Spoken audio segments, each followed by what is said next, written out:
صحیح بخاری اور صحیح مسلم وہ بتاتی ہے کہ قبر میں ایک ہی سوال ہوگا. میں تینوں سوال مانتا ہوں، میرے بارے میں کوئی نیا عقیدہ نہ سمجھ لیں اپنا، میں تینوں مانتا ہوں، مگر میں بتا رہا ہوں کہ یہ تین سوال نہ صحیح بخاری میں ہیں نہ مسلم میں ہیں، صحیحین سے نچلے درجے کی کتابوں میں ہیں، سنن ابی داؤد اور دیگر کتب میں. امام بخاری نے تین سوالوں کی روایت نہیں بیان کی، امام مسلم نے تین سوالوں کی حدیث کو روایت نہیں کیا. وہ کیا کہتے ہیں، امام بخاری اور امام مسلم سے بڑا امام تو حدیث میں کوئی نہیں. بولیے. وہ کہتے ہیں ایک ہی سوال ہوگا.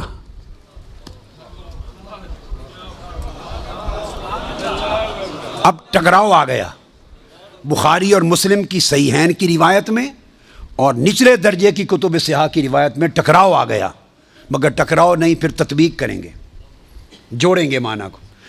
بخاری اور مسلم کہتے ہیں کہ تین سوال کا ذکر کوئی نہیں ان کی روایت میں، ایک ہی سوال ہوگا. انس بن مالک رضی اللہ تعالیٰ عنہ روایت کرتے ان العبد اذا وضع فی قبرہ وتولى عنہ اصحابہ انه لیسمع قرع نعالہم اتاہ ملکان یقعدانہ فیقولان ما کنت تقول فی ھذا الرجل لمحمد صلی اللہ علیہ وسلم. صحیح بخاری. یہ صحیح بخاری کتاب الجنائز کو اٹھا کے دیکھ لیں، حدیث نمبر 1308 جا کے مطالعہ کیجئے. پھر کتاب الجنائز میں حدیث نمبر 1673. صحیح مسلم کتاب الجنہ و صفت نعیمہا، پھر ابو داود میں بھی ہے، نسائی میں بھی، احمد بن حنبل، ساری کتب صحاح میں یہ حدیث، اور بخاری اور مسلم کی متفق علیہ. اگر متفق علیہ حدیث کچھ اور بتائے اور نچلے درجے کی کتب حدیث اس سے مختلف مضمون بتائے اور تطبیق نہ ہو سکے تو کس کو اختیار کیا جائے گا؟ متفق علیہ کو. درست قاعدہ ہے نا. یہاں تطبیق ہے، آگے چلتے ہیں. مگر امام بخاری نے روایت کیا کہ حضور علیہ السلام نے فرمایا بندے کو جب قبر میں رکھ دیا جاتا ہے اور اس کے دفنانے والے جب چلے جاتے ہیں اِنَّهُ لَيَسْمَعُ قَرْعَ نِعَالِهِمْ، عام میت بھی واپس جانے والوں کی جوتوں کی آہٹ سنتا ہے. یہ متفق علیہ حدیث کے الفاظ ہیں، اِنَّهُ لَيَسْمَعُ قَرْعَ نِعَالِهِمْ، پلٹنے والوں کے جوتوں کی آہٹ سنتا ہے. ہم جھگڑے کرتے پھرتے ہیں، خدا کا خوف ہونا چاہیے. عام میت پلٹ کے جانے والوں کی جوتوں کی آہٹ سنتا ہے. آپ کہتے ہیں اولیاء قبروں میں آپ کا سلام نہیں سنتا. ہم کس چکر میں، ہم نے عقیدے کہاں سے لیے ہیں، ہم نے کیا ڈھونگ رچا رکھا ہے. آقا فرماتے ہیں عام میت سنتا ہے قبر میں لیٹا ہوا جوتوں کی آہٹ. اگر ہم سمجھیں کہ اولیاء اور صلحاء جو عام میت سے اونچے درجے وہ قبر پہ آنے والوں کو نہیں سنتے، یہ عقیدہ کہاں سے آ گیا؟ جب لوگ مر جاتے ہیں تو فرشتے آ کے اٹھا دیتے ہیں اور بٹھا کر ایک ہی سوال کرتے ہیں، ما کنت تقول فی ھذا الرجل لمحمد. جب پوچھا جاتا ہے تیرا رب کون ہے تو سوال کا جواب لیک آؤٹ نہیں کرتے، مشکل میں ڈالا، بتاؤ اگر جانتے ہو تو رب کون ہے. پوچھا جاتا ہے تمہارا دین کیا ہے تو جواب کا اشارہ نہیں دیتے. اللہ نے اپنے سوال میں اور اپنے دین کے سوال میں مشکل رکھی ہے، اشارہ نہیں دیا. جب محبوب کا پوچھا ہے تو تھوڑا سا اشارہ بھی دے دیا ہے کہ میرے محبوب کے امتی گھبرا نہ جائیں،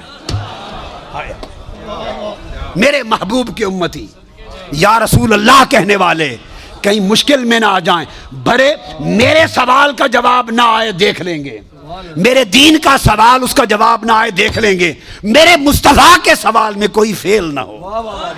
آسانی کی. فرمایا اس ہستی کے بارے میں تو کیا کہا کرتا تھا؟ ساتھ ہی فرشتے بولتے ہیں لے محمد، ان کا نام محمد ہے. ہائے ہائے، پرچہ بھی دے دیا، کویسچن پیپر بھی دے دیا، جواب لیک آؤٹ بھی کر دیا،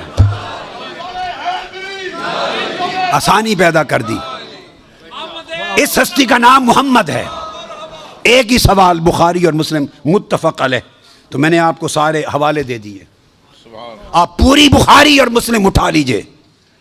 کہیں بخاری اور مسلم میں اللہ کی عزت کی قسم میں نے کئی بار، مگر حرم مدینہ میں اور حرم مکہ میں اول لفظ سے آخر لفظ تک بخاری اور مسلم کے ختم کیے. ایک ایک لفظ ختم کیا، اپنے بیٹے کو پڑھایا حرم میں، اور کئی بار زندگی میں کوئی شخص بخاری مسلم میں مجھے 3 سوال دکھا دے، میں اپنا عقیدہ بدل لوں گا۔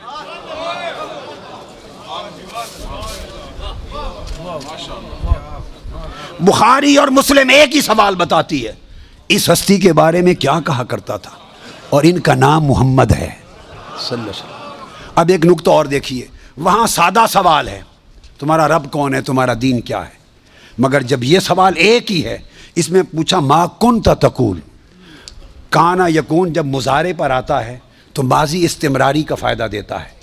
یہ نہیں پوچھا جائے گا جب قبر میں پردے اٹھا دیے جائیں گے اور چہرہ مصطفیٰ سامنے ہوگا، ملائکہ کے ہاتھ میں گرز ہوں گے کہ کیا جواب دے پاتا ہے یا نہیں۔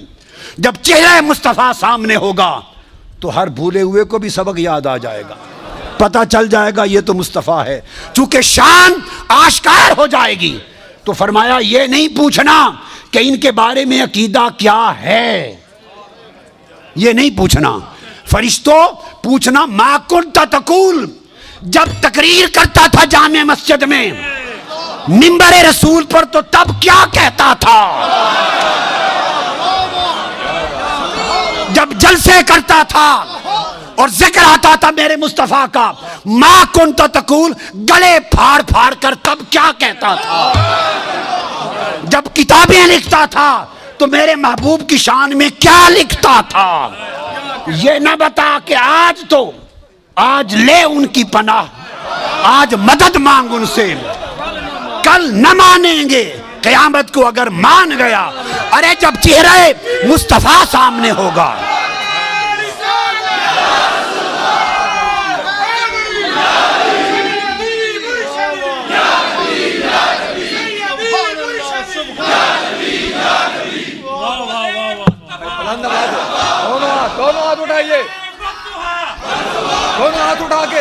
دونوں ہاتھ اٹھا کے سیدی و مرشدی، ارے سیدی و مرشدی۔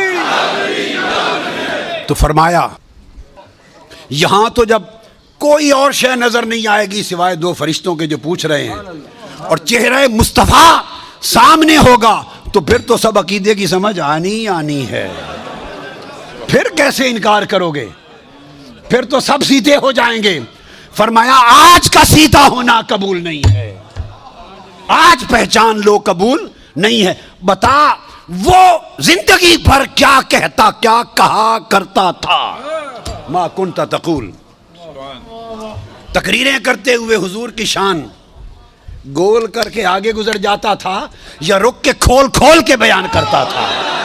جب شان مصطفیٰ، عظمت مصطفیٰ، رفعت مصطفیٰ، مقام مصطفیٰ، جب حضور کی شانوں کا، آپ کے رخسار کا، میرے محبوب کے گھیسوؤں کا، میرے